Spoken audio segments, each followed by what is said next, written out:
जय हिंद दोस्तों, स्वागत है आप सभी का आपके अपने YouTube चैनल जीके जीएस के भंडारा पर। प्यारे साथियों, आज की इस वीडियो में आरपीएफ कांस्टेबल भर्ती परीक्षा 2024 के लिए प्रीवियस ईयर के सीरीज में आज का अपना सेट नंबर 27 है और आज का जो अपना पेपर है वो 9 फरवरी 2019 के द्वितीय पाली का ये पेपर है, जिसमें मैं आपको जीके जीएस के टॉप 50 प्रश्न कराने वाला हूं और कैसे प्रश्न आपके प्रीवियस ईयर में पूछे गए हैं जो आने वाले समय में आपके लिए सबसे ज्यादा महत्वपूर्ण होने वाले हैं। तो वीडियो को आपको शुरू से लेकर के एंड तक फुल वॉच करना है। वीडियो पसंद आए तो वीडियो को अपने दोस्तों के पास ज्यादा से ज्यादा शेयर कीजिएगा, जिससे वो भी लोग हमारे साथ जुड़ जाएं और उन्हें भी अपनी तैयारी का पता लग पाए। तो फिर चलिए शुरू करते हैं बिना टाइम वेस्ट करे। तो पहला प्रश्न है आपके सामने कि भारतीय संविधान लोकसभा चुनावों के आधार के रूप में सार्वभौमिक वयस्क मताधिकार को अपनाता है। प्रत्येक नागरिक जो डॉट डॉट से कम का नहीं है उसे वोट देने का अधिकार है। तो बताओ कितने वर्ष तक के लोगों को वोट देने का अधिकार है। तो आपको पता है कि 18 वर्ष। पहले का दूसरा ऑप्शन राइट आंसर हो जाएगा। दूसरा प्रश्न है आपके सामने कि डायोड की परत के आर पार के विभवांतर को क्या कहते हैं। तो बताओ क्या कहा जाता है। ऑप्शन आपकी स्क्रीन पर शो रहे हैं। तो डायोड की परत के आर पार के विभवांतर को हम विभव बाधा कहते हैं, यानी दूसरे का ऑप्शन संख्या 3 है वो राइट आंसर हो जाएगा। तीसरा प्रश्न है आपके सामने कि साधर्मी गुणसूत्रों के युग्मन की प्रक्रिया को क्या कहते हैं। तो बताओ क्या कहते हैं। तो इस प्रक्रिया को सूत्र में युग्मन कहते हैं, यानी 33 तीसरे का ऑप्शन संख्या 4 है वो करेक्ट आंसर हो जाएगा। चौथा प्रश्न क्या हवा महल किस शहर में स्थित है। तो बताओ कहाँ पर ये हवा महल है। तो जो हवा महल है ये आपको पता है कि ये जयपुर में स्थित है। 4 का ऑप्शन संख्या 3 इसका राइट आंसर है हो जाएगा। पांचवा प्रश्न आ जाता है कि प्रसिद्ध भूमार्गीय सिल्क रोड किस देश से यूरोप तक फैला है। तो बताओ ये कौन से देश से यूरोप तक फैला है। 5 का आंसर आपको बताना है। ऑप्शन आपकी स्क्रीन पर शो रहा है। तो ये चीन से यूरोप तक फैला है। तीसरा ऑप्शन है वो 5 का राइट आंसर है हो जाएगा। छठवां प्रश्न आ जाता है कि निम्नलिखित में से भारत में कौन दूसरे सर्वोच्च पद पर आसीन होता है। तो कौन आसीन होता है दूसरे सर्वोच्च पद पर। तो उपराष्ट्रपति होते हैं। छठवां का तीसरा ऑप्शन देने वाले सभी लोगों का करेक्ट आंसर हो जाएंगे। सातवां प्रश्न कि एक वर्ष के दौरान देश में उत्पादित सभी वस्तुओं और सेवाओं का बाजार मूल्य कहलाता है। तो बताओ क्या कहलाता है ये बाजार मूल्य। 7 का आंसर आपको बताना है। चारों ऑप्शन आपकी स्क्रीन पर शो रहा है। तो ये सकल घरेलू उत्पाद यानी जीडीपी कहलाता है। दूसरा ऑप्शन करेक्ट आंसर हो जाएगा प्रश्न संख्या 7 का। चलिएगा अगला प्रश्न है प्रश्न संख्या 8 है आपके सामने की ध्यान शब्द किस भाषा से लिया गया है। तो कौन सी भाषा से लिया गया है ये ध्यान शब्द। तो इसको लिया गया है संस्कृत भाषा से। किससे। संस्कृत से। 8 का दूसरा ऑप्शन देने वाले सभी लोगों का ये करेक्ट आंसर है हो जाएगा। नौवां प्रश्न है कि भारतीय सांख्यिकी संस्थान की स्थापना डॉट डॉट शहर में की गई थी। तो कौन शहर में ये सांख्यिकी संस्थान की स्थापना की गई थी। तो ये कलकत्ता में की गई थी। 9 का पहला ऑप्शन राइट आंसर है हो जाएगा। 10वां प्रश्न है आपके सामने कि भारत में राष्ट्रीय आपातकाल घोषित करने की शक्ति किसके पास होती है। तो किसके पास होती है ये आपको बताना है। चारों ऑप्शन आपकी स्क्रीन पर शो रहा है। तो ये आपातकाल घोषणा करने की जो शक्ति है वो भारत के राष्ट्रपति के पास होती है। ऑप्शन संख्या 4 इसका राइट आंसर है हो जाएगा। 11वां प्रश्न है आपके सामने कि सुजानी कढ़ाई की उत्पत्ति किस राज्य में हुई है। कौन से राज्य में हुई है सुजानी कढ़ाई की उत्पत्ति। तो ये हुई है बिहार में। 11 का दूसरा ऑप्शन करेक्ट आंसर है हो जाएगा। चलिएगा अगला प्रश्न संख्या 12 है आपके सामने कि भारत में अब तक कितनी बार वित्तीय आपातकाल घोषित किया गया है। तो कितनी बार घोषित किया गया है। तो एक भी बार ये वित्तीय आपातकाल घोषणा नहीं हुई है। 12 का पहला ऑप्शन राइट आंसर हो जाएगा। 13वां प्रश्न आ जाता है कि माल एवं सेवा कर डॉट डॉट से लागू है। तो ये कब से लागू है यानी जीएसटी आपको बताना है। 13 का राइट आंसर क्या हो जाएगा। चार ऑप्शन आपकी स्क्रीन पर शो रहा है। तो ये जुलाई 2017 से लागू है। ऑप्शन संख्या 4 करेक्ट आंसर हो जाएगा। 14वां प्रश्न है आपके सामने कि आईसीसी ने किस वर्ष पहली बार क्रिकेट विश्व कप में सीमित ओवर की शुरुआत की? तो बताओ ये कब शुरुआत की है? चौदह का आंसर आपको बताना है। तो ये 1975 में की है। चौदह का ऑप्शन संख्या 4 है वो करेक्ट आंसर है, हो जाएगा। 15 प्रश्न आ जाता है कि ग्रेट आर्टेसियन बेसिन निम्नलिखित में से किस देश में स्थित है? तो बताओ ये कहाँ पर स्थित है? 15 का राइट आंसर क्या हो जाएगा? तो ये ऑस्ट्रेलिया में स्थित है। ऑप्शन संख्या 3 इसका राइट आंसर हो जाएगा। वीडियो पसंद आ रही है तो प्लीज वीडियो को लाइक करें। चैनल को सब्सक्राइब नहीं कर रखा होगा तो प्लीज चैनल को आप लोग जरूर सब्सक्राइब कर लीजिएगा और ज्यादा से ज्यादा आप लोग सपोर्ट कीजिएगा। 16वां प्रश्न है कि न्यूरॉन्स को सांतत्य संरक्षित और पोषित करने वाली तंत्रिका तंत्र की कोशिकाओं को कहा जाता है। तो क्या कहा जाता है? ऑप्शन आपके स्क्रीन पर चारों शो रहा है। तो इन्हें ग्लेशियल कोशिकाएं कहा जाता है। ऑप्शन संख्या 2 इसका राइट आंसर है, हो जाएगा। 17 प्रश्न है आपके सामने कि क्रिकेट के मैदान के केंद्र में क्या होता है? तो क्या होता है आपको पता है? तो इसमें होता है स्क्वायर लेग। 17 का तीसरा ऑप्शन करेक्ट आंसर है, हो जाएगा। 18वां प्रश्न है आपके सामने कि गैस में ध्वनि की गति निर्धारण के लिए किस पद्धति का उपयोग किया जाता है? कौन सी पद्धति का उपयोग करती है आपको बताना है। चारों ऑप्शन आपकी स्क्रीन पर शो रहा है। तो इसमें कुंडल नली का उपयोग करते हैं। ऑप्शन संख्या 4 इसका राइट आंसर है, हो जाएगा। 19वां प्रश्न है आपके सामने कैक्टस, बबूल और खजूर के पेड़ किस वनस्पति क्षेत्र की विशेषता है? तो ये कौन सी वनस्पति क्षेत्र की विशेषता है? चारों ऑप्शन आपकी स्क्रीन पर शो रहा है। तो ये मरुस्थलीय क्षेत्र की विशेषता है। ऑप्शन संख्या 4 इसका राइट आंसर है, हो जाएगा। 20वां प्रश्न है आपके सामने कि कठोर परिवर्तनों से गुजरते हुए एक लार्वा के वयस्क में परिवर्तन होने की प्रक्रिया को क्या कहा जाता है? बताओ क्या कहा जाता है? तो इस प्रक्रिया को कायांतर कहा जाता है। 20 का ऑप्शन संख्या 3 देने वाले सभी लोगों का ये राइट आंसर है, हो जाएगा। चलिएगा 21वां प्रश्न आ जाता है कि वर्तमान में भारत की संघ सूची में कितने विषय हैं? तो कितने विषय हैं? तो वर्तमान में भारत की जो संघ सूची है इसमें 10 विषय हैं। 21 का पहला ऑप्शन राइट आंसर है, हो जाएगा। 22वां प्रश्न 1918 में गांधी ने मिल मजदूरों की हड़ताल का नेतृत्व कहाँ किया था? तो कहाँ पर नेतृत्व किया था गांधी जी के द्वारा? 22 का आंसर आपको बताना। तो ये नेतृत्व अहमदाबाद में किया था। 22 का दूसरा ऑप्शन एकदम इसका राइट आंसर है, हो जाएगा। चलिएगा अगला प्रश्न है आपके सामने प्रश्न संख्या 23 है कि हॉकी के खेल की शुरुआत भारत में डॉट डॉट ने की थी। तो किसने की थी ये आपको बताना है। 23 का आंसर क्या हो जाएगा? तो ये ब्रिटिश लोगों ने की थी। दूसरा ऑप्शन करेक्ट आंसर हो जाएगा प्रश्न संख्या 23 का।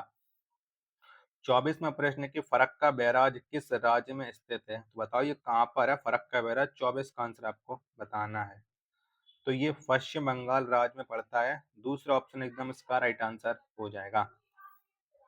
25वां प्रश्न है कि 1870 में महारानी विक्टोरिया को भारत की महारानी के रूप में स्वीकार करने के लिए दरबार का आयोजन किसने किया था? तो किसके द्वारा ये दरबार का आयोजन किया गया था 1870 में? आपको बताना है। 25 का राइट आंसर है, क्या हो जाएगा? तो ये लिटन के द्वारा किया गया था। ऑप्शन संख्या 4 इसका राइट आंसर है, हो जाएगा। 26वां प्रश्न है आपके सामने कि परमाणु और अणु केवल ऊर्जा के असतत रूप में ऊर्जा का उत्सर्जन या अवशोषण कर सकते हैं जिसे कहा जाता है। तो बताओ इसे क्या कहा जाता है? 26 का आंसर आपको बताना। तो इसे क्वांटम कहा जाता है। ऑप्शन संख्या 3 इसका राइट आंसर है, हो जाएगा। 27वां प्रश्न है कि 1799 में टीपू सुल्तान की मृत्यु किस लड़ाई में हुई? कौन सी लड़ाई में हुई थी टीपू सुल्तान की मृत्यु? तो ये श्रीरंगपट्टनम में हुई की लड़ाई में हुई गई थी। 27 का ऑप्शन संख्या 4 इसका करेक्ट आंसर है, हो जाएगा। 28वां प्रश्न है आपके सामने कि तरल अवस्था से गुजरे बिना ठोस अवस्था से सीधे गैस अवस्था में किसी पदार्थ के परिवर्तन की प्रक्रिया को क्या कहते हैं? बताओ इस प्रक्रिया को क्या कहा जाता है? ऑप्शन आपकी स्क्रीन पर शो रहा है। तो इस प्रक्रिया को ऊर्ध्वपातन कहा जाता है। पहला ऑप्शन करेक्ट आंसर हो जाएगा। 29वां प्रश्न है कि फुटबॉल के खेल में किस कार्ड का उपयोग यह बताने के लिए किया जाता है कि किस खिलाड़ी को खेल से बाहर निकालना है? 29 का राइट आंसर क्या हो जाएगा? तो कौन से कार्ड का प्रयोग करते हैं? तो इसमें लाल कार्ड का प्रयोग किया जाता है। तीसरा ऑप्शन एकदम राइट आंसर हो जाएगा। 30वां प्रश्न है कि वर्ष डॉट डॉट में भारतीय संविधान की प्रस्तावना में अखंडता शब्द जोड़ा गया था। तो ये अखंडता शब्द कब जोड़ा गया? 30 का आंसर आपको बताना। तो ये 1976 में जोड़ा गया था। ऑप्शन संख्या 4 इसका राइट आंसर हो जाएगा। वीडियो पसंद आ रही तो प्लीज वीडियो को लाइक आप लोग जरूर कर देना, और चैनल को आप लोगों ने अभी तक सब्सक्राइब नहीं कर रखा होगा तो प्लीज चैनल को आप लोग जरूर सब्सक्राइब कर लीजिएगा, प्लीज सपोर्ट जरूर करिएगा। 31वां प्रश्न है कि भारत सरकार के किस मंत्रालय ने स्टार्टअप इंडिया योजना शुरू की? तो ये कौन से मंत्रालय ने की थी? 31 का आंसर आपको देना है। तो स्टार्टअप इंडिया योजना इसकी जो शुरुआत की थी वो की थी वाणिज्य और उद्योग मंत्रालय ने। 31 का तीसरा ऑप्शन देने वाले सभी लोगों का राइट आंसर हो जाएगा। 32वां प्रश्न है कि सिख धर्म के संस्थापक कौन थे? तो कौन थे? तो सिख धर्म के जो संस्थापक थे वो मखली गोसाल थे। नहीं, सॉरी, मखली गोसाल नहीं, सिख धर्म के जो संस्थापक थे वो गुरु नानक थे। 32 का ऑप्शन संख्या 4 करेक्ट आंसर हो जाएगा। 33वां प्रश्न है कि निम्नलिखित में से किस खेल में खेलने के लिए गेंद की आवश्यकता होती है? तो गेंद की आवश्यकता कौन से खेल में होती है? 33 का आंसर आपको बताना। तो ये वॉलीबॉल में होती है। 33 का दूसरा ऑप्शन देने वाले सभी लोगों का राइट आंसर हो जाएगा। 34वां प्रश्न है कि निम्नलिखित में से कौन सा टेनिस के ग्रैंड स्लैम टूर्नामेंटों के अंतर्गत नहीं आता है? तो कौन सा नहीं आता है? 34 का आंसर आपको बताना। तो कोरियन ओपन ये ग्रैंड स्लैम के अंतर्गत नहीं आता है। दूसरा ऑप्शन राइट आंसर हो जाएगा प्रश्न संख्या 34 का। 35वां प्रश्न है कि निम्नलिखित में से कौन सी मिट्टी कश्मीर की घाटी के सरोवर में जमा होने वाली मिट्टी है? तो ये कौन सी मिट्टी है? 35 का आंसर आपको बताना है। तो ये करेवा मिट्टी है। ऑप्शन संख्या 4 इसका राइट आंसर हो जाएगा। 36वां प्रश्न आ जाता है कि निम्नलिखित में से कौन सी नदी महानदी की सहायक नदी नहीं है? तो बताओ कौन नहीं है? 36 का आंसर आपको बताना है। तो महानदी की जो सहायक नहीं है वो मूसी नहीं है। पहला ऑप्शन राइट आंसर हो जाएगा। 37वां प्रश्न है खुदाई खिदमतगार के संस्थापक कौन थे? तो बताओ इसके संस्थापक बताना। खुदाई खिदमतगार के चारों ऑप्शन आपकी स्क्रीन पर शो रहे हैं। तो इसके संस्थापक हैं खान अब्दुल गफ्फार खान है। चौथा ऑप्शन राइट आंसर हो जाएगा। 38वां प्रश्न है कि नीलगिरी के पेड़ की प्रजातियों का मूल स्थान निम्नलिखित में से किस महाद्वीप में है? कौन से महाद्वीप में है? 38 का आंसर आपको बताना है। चारों ऑप्शन आपकी स्क्रीन पर शो रहे हैं। तो इसका जो मूल स्थान है वो ऑस्ट्रेलिया में है। 38 का दूसरा ऑप्शन करेक्ट आंसर हो जाएगा। चलिए नेक्स्ट प्रश्न आ जाता है। प्रश्न संख्या आपके सामने 39 है कि निम्नलिखित में से उत्तर पूर्वी मिस्र में सुएज के भूल जलडमरू मध्य में उत्तर से दक्षिण की ओर बहने वाला कृत्रिम जल मार्ग कौन सा है? कौन सा कृत्रिम जल मार्ग? 39 का आंसर आपको बताना। तो ये सुएज नहर है। दूसरा ऑप्शन राइट आंसर हो जाएगा। 40वां प्रश्न है कि निम्नलिखित में से कौन पारंपरिक ऊर्जा का एक उदाहरण है? बताओ कौन है? तो पारंपरिक एक ऊर्जा का जो उदाहरण है वो प्राकृतिक गैस है। 40 का ऑप्शन संख्या 4 इसका करेक्ट आंसर हो जाएगा। 41वां प्रश्न है कि निम्नलिखित में से कौन स्वतंत्र भारत के पहले मंत्रिमंडल में श्रम मंत्री थे? तो बताओ कौन श्रम मंत्री थे? 41 का आंसर आपको बताना है। तो ये जगजीवन राम थे। पहला ऑप्शन इसका राइट आंसर हो जाएगा। 42वां प्रश्न है कि निम्नलिखित में से कौन सा देश पश्चिम एशिया का सबसे छोटा देश है? कौन सा है? तो पश्चिम एशिया का जो सबसे छोटा देश है वो बहरीन है। कौन सा है? बहरीन है। 42 का ऑप्शन संख्या 4 इसका करेक्ट आंसर हो जाएगा। 43वां प्रश्न है कि प्रथम विश्व युद्ध किस वर्ष हुआ था? तो कब हुआ था प्रथम विश्व युद्ध? 43 का आंसर आपको बताना है। तो ये 1914 में हुआ था। 43 का दूसरा ऑप्शन देने वाले सभी लोगों का करेक्ट आंसर हो जाएगा। 45वां प्रश्न है कि निम्नलिखित में से किस महाद्वीप में एक सक्रिय ज्वालामुखी है? तो बताओ कौन से महाद्वीप में सक्रिय ज्वालामुखी? 44 का आंसर आपको बताना है। चारों ऑप्शन आपकी स्क्रीन पर शो रहा है। तो ये बैरन द्वीप इसका राइट आंसर हो जाएगा। ऑप्शन संख्या 4 करेक्ट आंसर हो जाएगा। 45वां प्रश्न है कि राज आपातकाल को डॉट डॉट के रूप में भी जाना जाता है। तो किसके रूप में भी जाना जाता है राज आपातकाल को? 45वें प्रश्न का आंसर आपको बताना है। तो ये राष्ट्रपति शासन के रूप में जाना जाता है। पहला ऑप्शन करेक्ट आंसर हो जाएगा।